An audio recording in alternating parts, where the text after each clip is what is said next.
قرآن مجید کا 15واں سپارہ۔ اللہ تبارک و تعالیٰ نے آغاز اپنے محبوب کی معراج سے فرمایا۔ فرمایا سبحان الذی اسری بعبدہ لیلا من المسجد الحرام الی المسجد الاقصی۔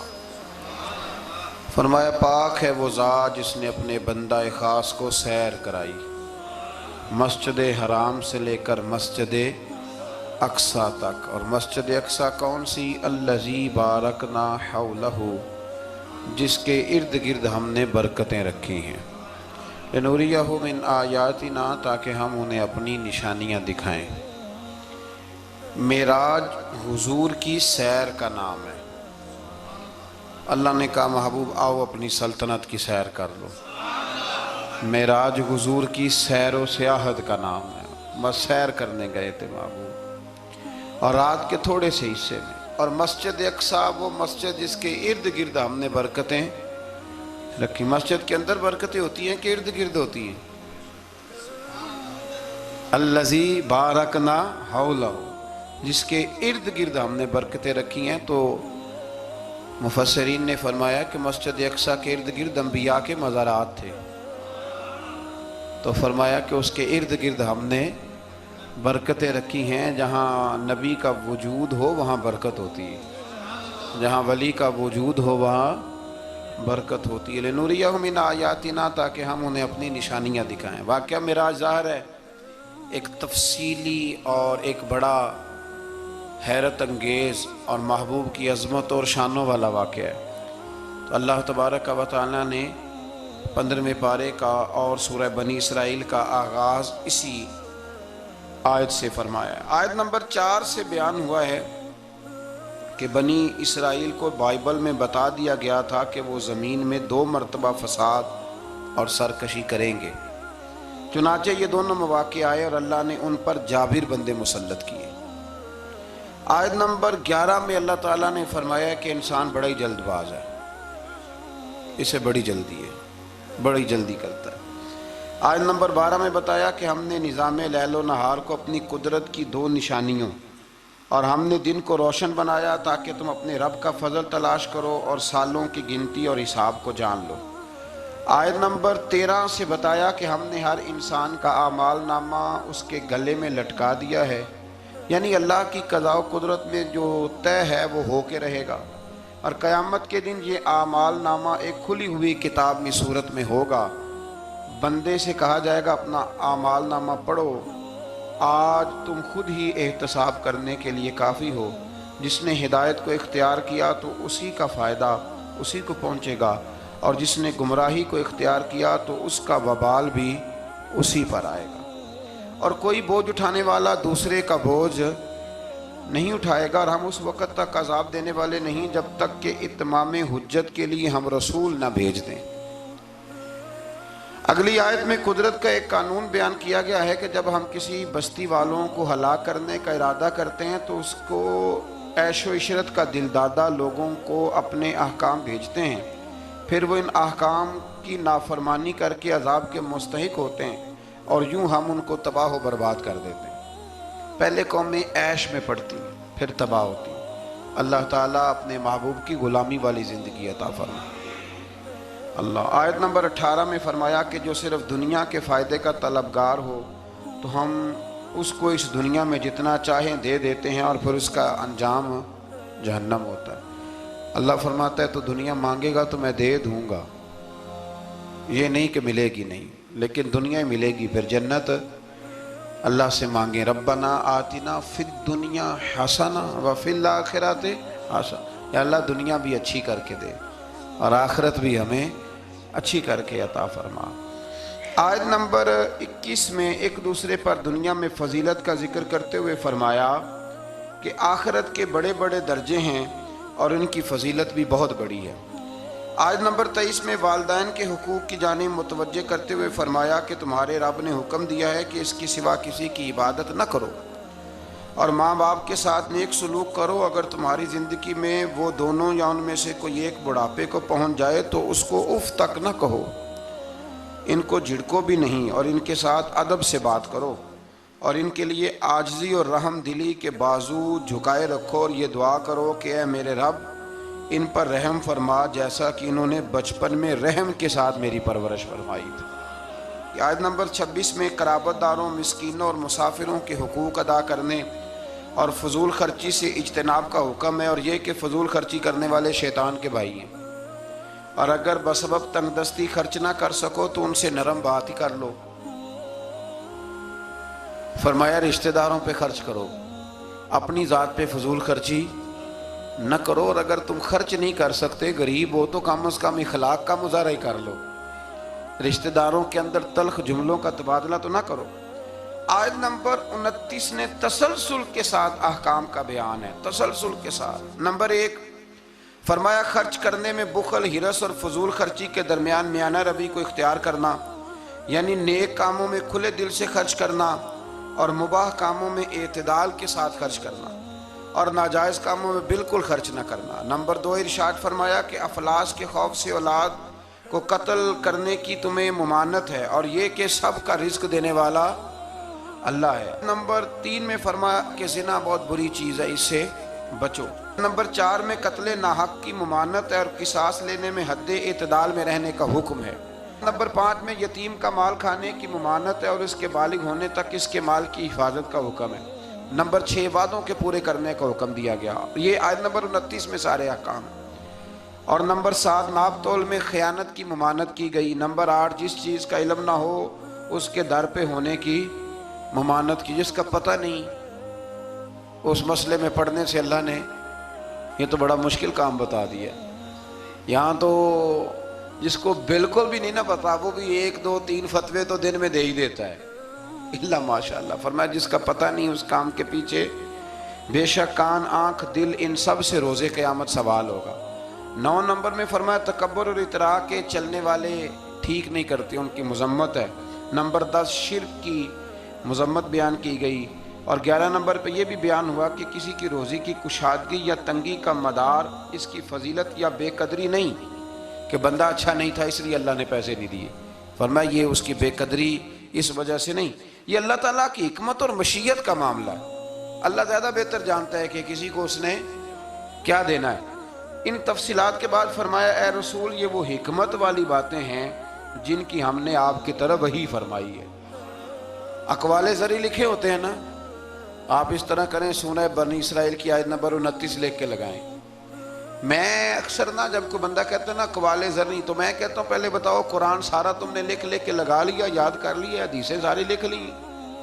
اب تو انگریزوں کے قولوں کو اقوال زری بنا کے لوگ بیان کرتے ہیں۔ تو میں کہتا ہوں پہلے قرآن حدیث اپنے اللہ کے بندوں کی باتیں تو پوری کر لو، تم تو دور نکل گئے ہو۔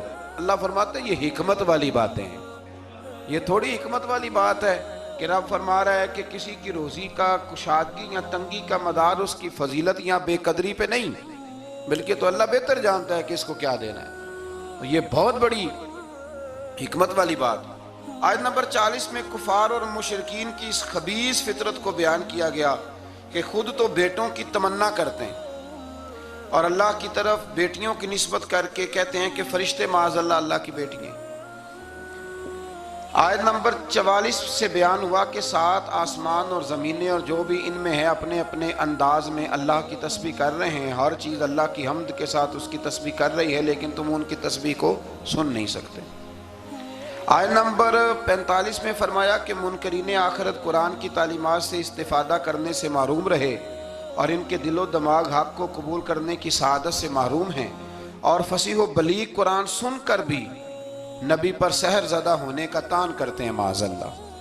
آیت نمبر 49 میں بتایا کہ منکرین آخرت کہتے ہیں کہ جب ہماری ہڈیاں گل سڑ کے ریزہ ریزہ ہو جائیں گی تو کیا ہمیں از سر نو پیدا کیا جائے گا؟ اللہ تعالیٰ نے فرمایا تم پتھر بن جاؤ یا لوہا یا کوئی اور مخلوق جو تمہارے خیال میں بہت سخت ہو، وہی رب ذوالجلال دوبارہ پیدا کرے گا جس نے تمہیں پہلے پیدا فرمایا تھا۔ آیت نمبر 52 میں عمدہ بات کرنے کا حکم دیا گیا، اور آیت نمبر 56 میں بتایا کہ باطل معبود اپنے پوجنے والوں کی تکلیف کو دور کرنے یا بدلنے کی قدرت نہیں رکھتے۔ آیت نمبر 61 سے ایک بار پھر فرشتوں کے آدم کو سجدہ کرنے اور شیطان کے انکار کرنے کا ذکر ہے، اور اس بات کا بھی کہ شیطان جو کچھ بھی کر لے اللہ کے خاص بندوں پر اس کا داؤ چلتا نہیں ہے۔ آیت نمبر 67 میں فرمایا کہ جب سمندری طوفان میں گر جاتے ہیں تو معبودان باطلہ کی بجائے صرف اللہ کو پکارتے ہیں۔ کافر بھی اس وقت اللہ ہی کو پکارتے ہیں، لیکن نجات کی صورت میں یہ لوگ پھر شرک میں مبتلا ہو جاتے ہیں۔ آیت نمبر 68 میں مشرکوں کو متنبہ کیا گیا کہ اگر ان پر کوئی آفت آ گئی یا انہیں خشک سرزمین میں کہیں دنسا دیا گیا یا کسی اور مصیبت میں مبتلا کیا گیا تو اللہ کے سوا کوئی نجات دینے والا نہیں ہے۔ آیت نمبر 70 میں بنی آدم کی عزت اور کرامت کا ذکر ہے کہ اللہ نے بنی آدم کو اپنی مخلوقات میں بہت سو پر فضیلت عطا فرمائی ہے۔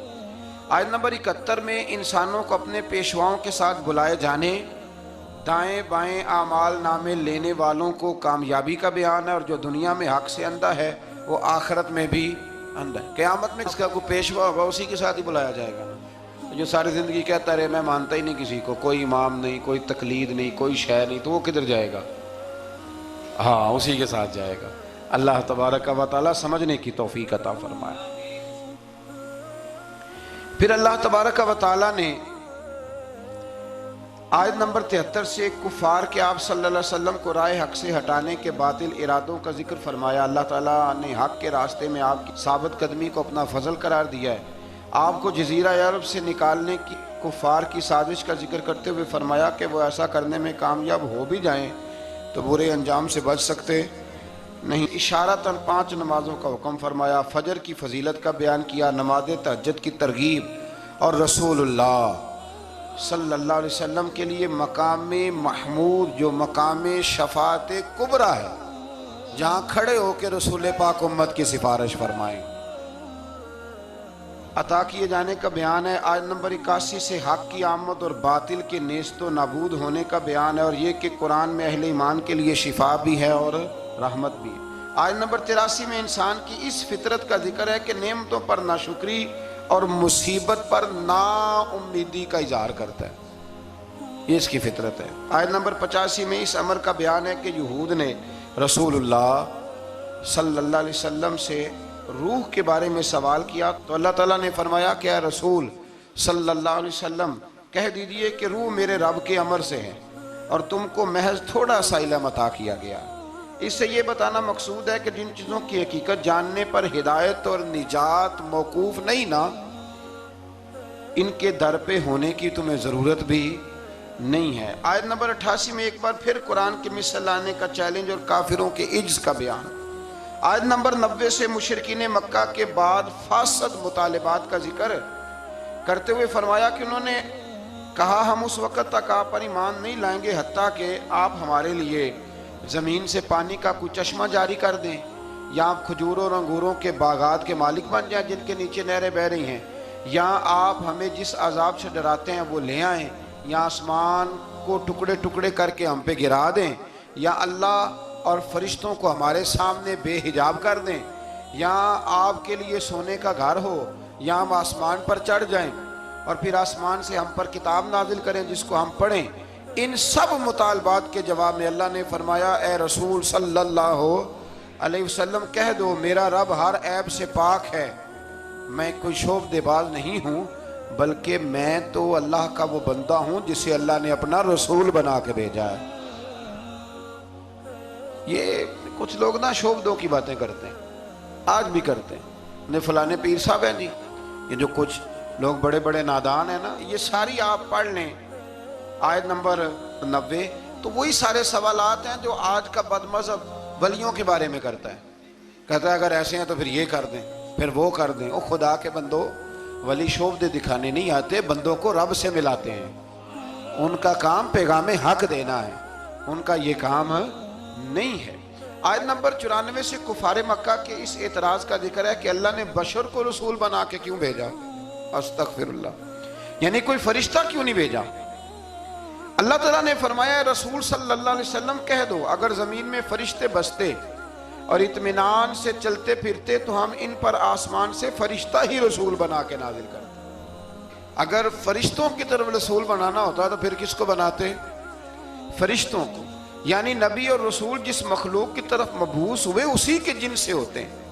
ان آیات میں یہ بھی بتایا کہ منکرین آخرت کو ان کے منہوں کے بل اندھا، گونگا اور بہرا بنا کر اٹھایا جائے گا اور ان کا ٹھکانہ جہنم ہے۔ آیت نمبر 100 میں فرمایا کہ آپ کہیے اگر بالفرض تم میرے رب کی رحمت کے خزانوں کے مالک ہوتے تو تم خرچ کے ڈر سے ان کو روکے رکھتے، اور دراصل انسان ہے ہی بخیل، یہ کنجوس ہے، یہ اللہ کی دی ہوئی توفیق سے بھی اس کے رستے میں خرچ کرنے کو تیار نہیں ہوتا۔ آیت نمبر 101 سے موسیٰ علیہ السلام کو 9 معجزات عطا کیے جانے، فرعون کا آپ کو ساحر کہنے، فرعون کے غرق ہونے اور بنی اسرائیل کے زمین میں آباد ہونے کا ذکر ہے۔ آیت نمبر 105 میں قرآن مجید کو بتدریج تھوڑا تھوڑا نازل کر کے نازل کرنے کی حکمت یہ بتائی گئی کہ رسول ان پر ٹھہر ٹھہر کے پڑھیں گے، ان کے لیے قرآن کو سمجھنے میں آسانی ہوگی۔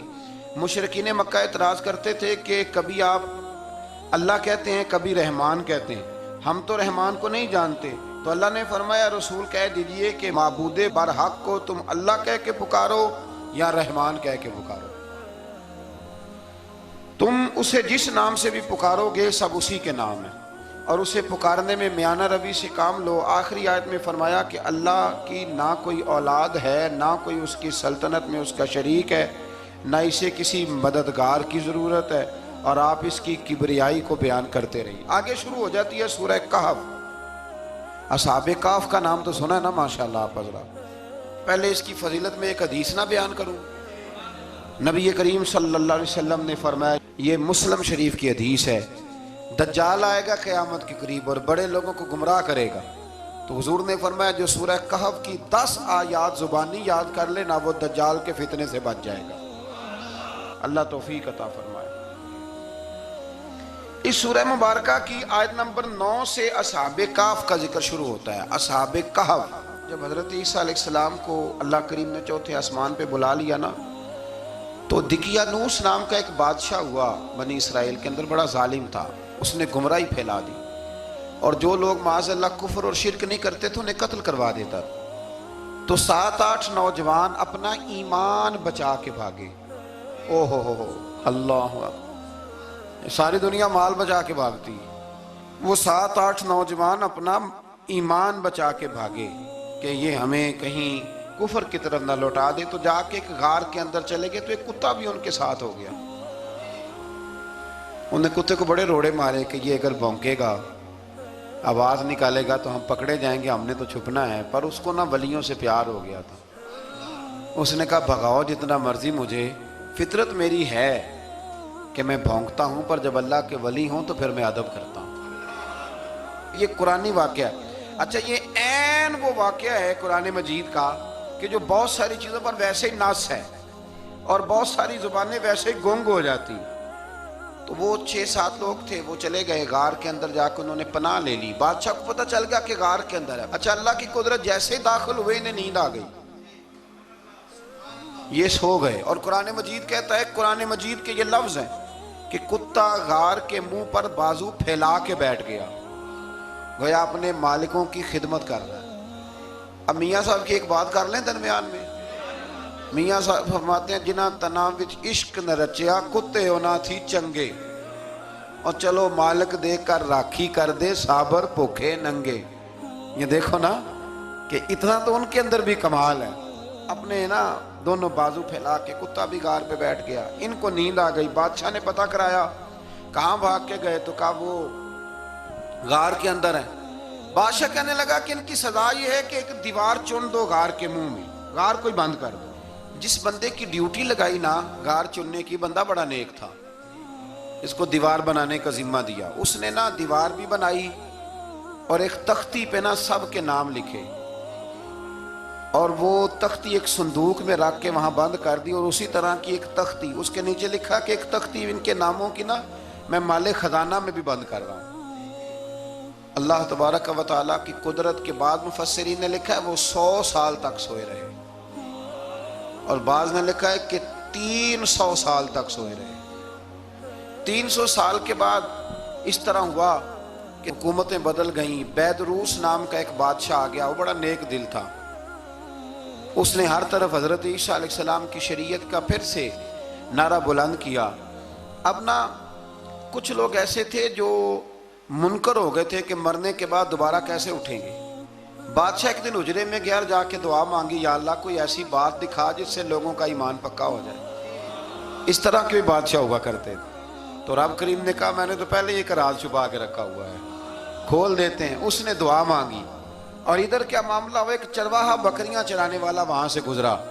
اس نے سوچا یہ دیوار ہے، اگر اس کا منہ کھول لوں نا کبھی تو میری بکریاں یہاں تھوڑا سا دھوپ کے اندر سستا لیا کریں گی۔ اس چرواہے نے کیا کیا کہ اس نے وہ دیوار گرائی تاکہ میری بکریاں اندر جایا کریں۔ وہ دیوار گرائی تو اس نے اندر 6-7 لوگ سوئے ہوئے دیکھے اور کتا بھی سویا ہوا دیکھا۔ اللہ تبارک و تعالی اپنی قدرت سے، اپنے فضل سے ان کی کروٹیں بھی بدلتا رہا اپنی قدرت سے۔ ایک طرف انسان پڑا رہے نا تو اعضاء گل جاتے ہیں، ان کی کروٹیں بھی بدلی جاتی، مناسب روشنی بھی دی جاتی، حرارت بھی۔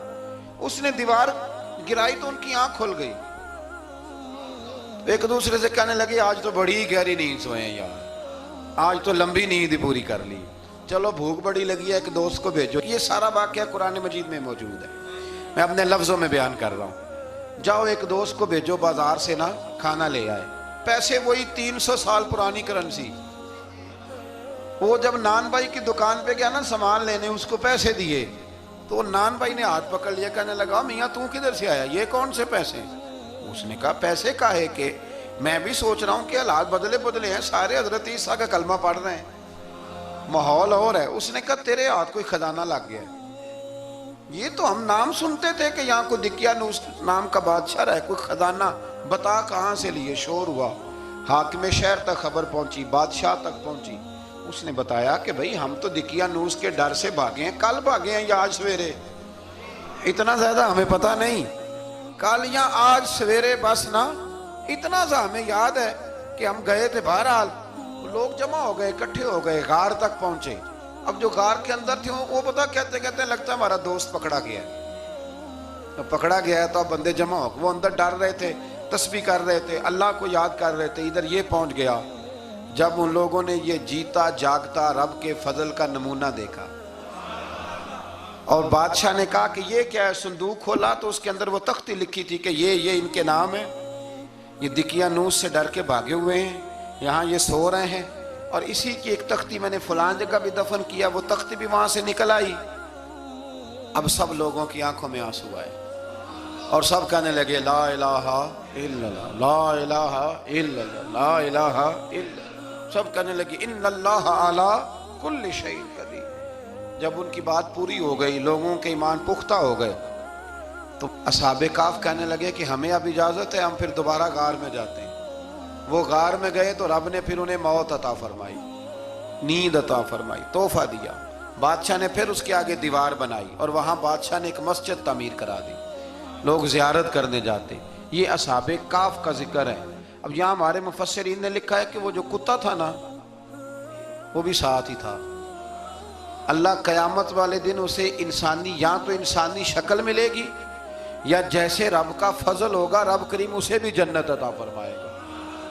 اس نے تبلیغ کی، دین کی، اس نے کیا کیا؟ تبلیغ کی، نمازیں پڑھی، روزے رکھے، حج کیا، 10 ہوتے صحیح اس کیتا کی۔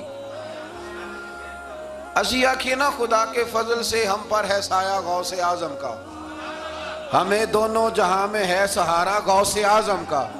لوگ پریشان ہو جاتے ہیں، کہتے ہیں کس طرح کی بات کرتے ہو؟ تو میں نے کہا اصل میں تیرا عقیدہ کچا ہے، وہاں تو کتا چلا جائے ولی کے پاس تو رب اسے جنت دے دیتا ہے، تو جیگتا جاتا مومن جائے تو اللہ کیوں فضل نہیں فرماتا؟ اس سے آگے نا پھر آیت نمبر 32 ہے، اس میں اللہ تبارک و تعالیٰ نے 2 لوگوں کا واقعہ بیان کیا۔ فرمایا ایک شخص کے انگوروں کے باغات تھے اور چاروں طرف سے انہیں کھجوروں کے درختوں نے گھیر رکھا تھا، اور درمیان میں کھیتی بھی تھی اور بیچ میں دریا بھی بہہ رہا تھا، اور ان باغات نے بہت عمدہ فصل دی۔ ایک دن یہ شخص اپنے ساتھی سے کہنے لگا میرا مال اور افرادی قوت تم سے زیادہ ہے، مجھے یقین ہے کہ یہ باغ کبھی برباد نہیں ہوگا۔ اول تو مجھے قیامت کا یقین ہی نہیں معاذ اللہ، لیکن اگر قیامت آئی تو مجھے وہاں سے بھی بہتر مال ملے گا۔ اس کے دوسرے ساتھی نے کہا تو اپنی اصل کو بھول گیا ہے اور تو نے اپنے خالق کی ناشکری کی جو کہ وحدہ لا شریک ہے۔ اگر تم نے باغ میں داخل ہوتے وقت ماشاءاللہ لا قوت الا باللہ کہہ دیا ہوتا تو یہ تمہارے حق میں بہتر ہوتا۔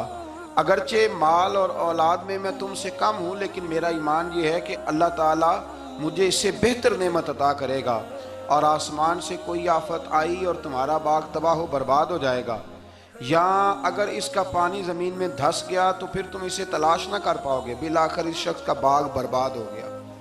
وہ جو کہتا تھا نا مجھے یقین نہیں قیامت نہیں آئے گی، اس کا باغ ہی، اور وہ کف افسوس ملتے ہوئے کہنے لگا کاش میں نے شرک نہ کیا ہوتا، لیکن پھر اس کا کوئی نہ مددگار تھا اور نہ حمایتی۔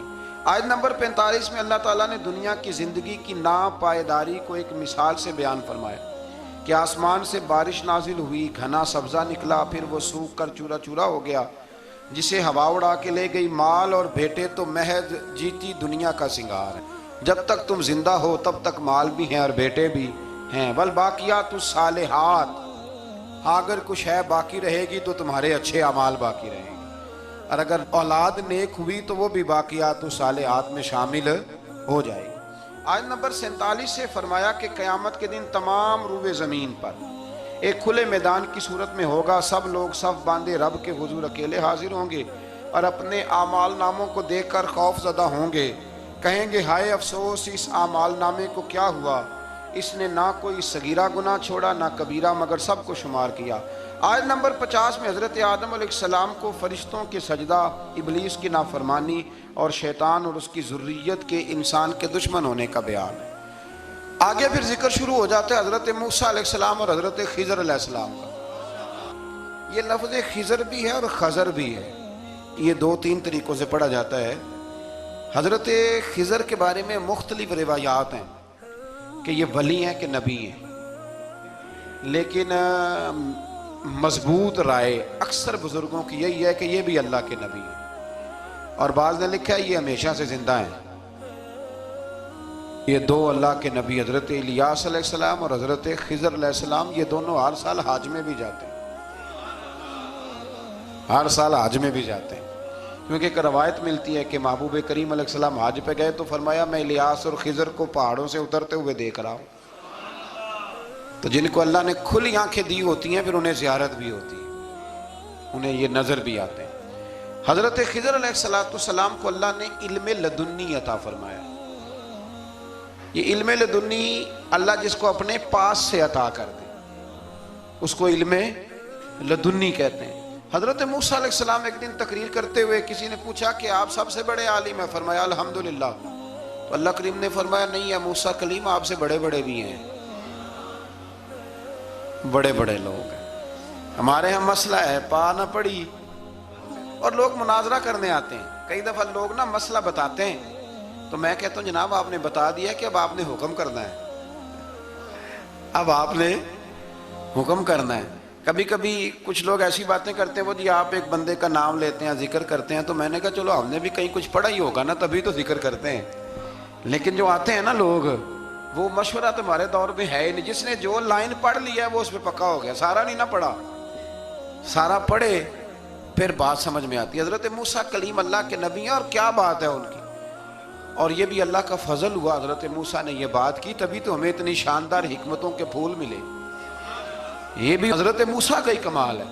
تو حضرت موسیٰ نے کہا کہ اے اللہ وہ جو مجھ سے بڑا ہے عالم ہے وہ کہاں ملے گا جس سے میں حکمت کی بات سیکھوں، تو فرمایا جہاں مجمع البحرین ہے نا دو دریا ملتے ہیں وہاں وہ ملے گا۔ حضرت موسیٰ کلیم سے اللہ نے فرمایا کہ جاؤ جہاں دو دریا ملیں گے نا وہاں تمہیں وہ شخص ملے گا۔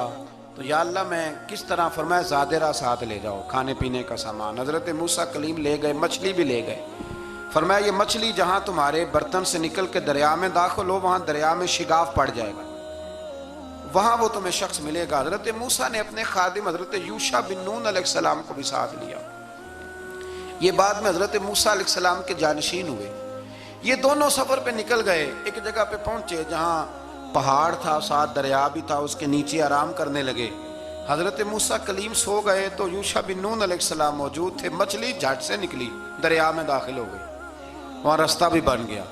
اب اٹھے حضرت موسیٰ کلیم جب اٹھے تو فرمایا چلو چلیں، تھوڑا آگے جا کے فرمایا بھوک لگ رہی ہے کھانا تو نکالو۔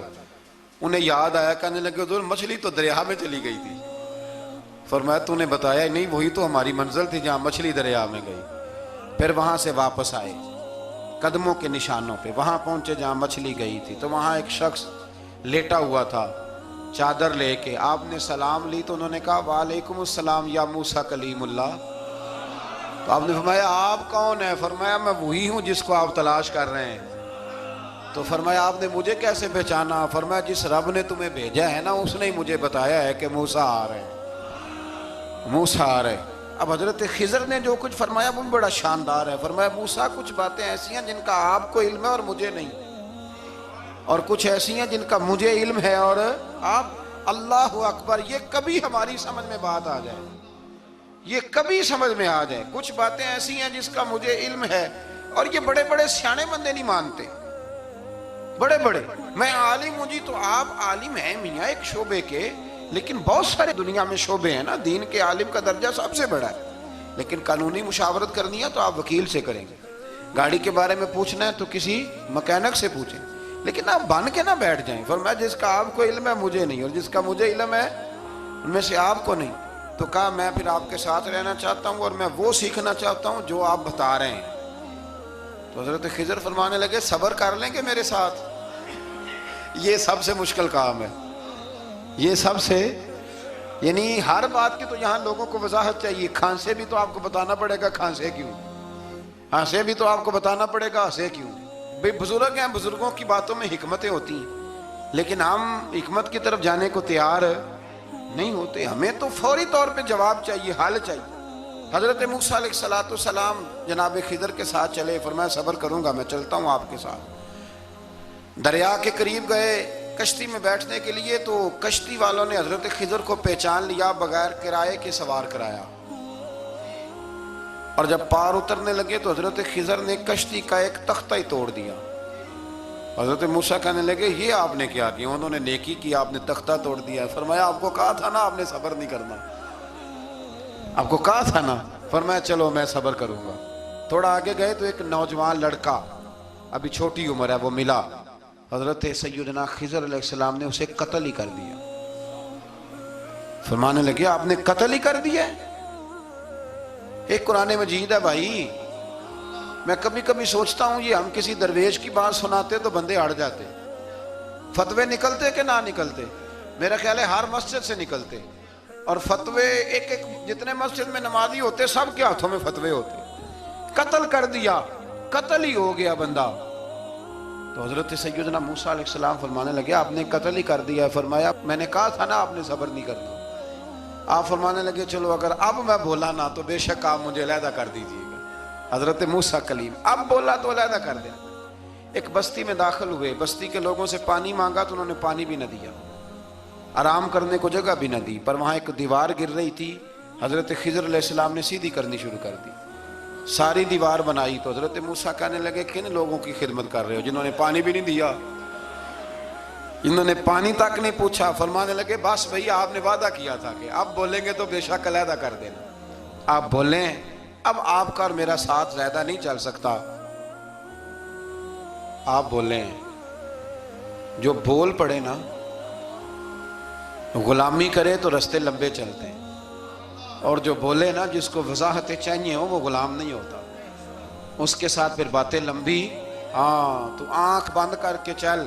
ہاں آزم یا تے لائیے ہی نہ تجھے لائیے تھے، پھر آنکھ بند کر کے پیچھے چل کے بات ختم ہو گئی. حضرت خضر علیہ السلام نے جب کہا نا کہ اب آپ کا وعدہ ختم ہو گیا، فرمایا میں آپ کو جانے سے پہلے حکمت بتاتا ہوں. یہ وہ علم ہے جو اللہ نے مجھے اپنے پاس سے عطا فرمایا.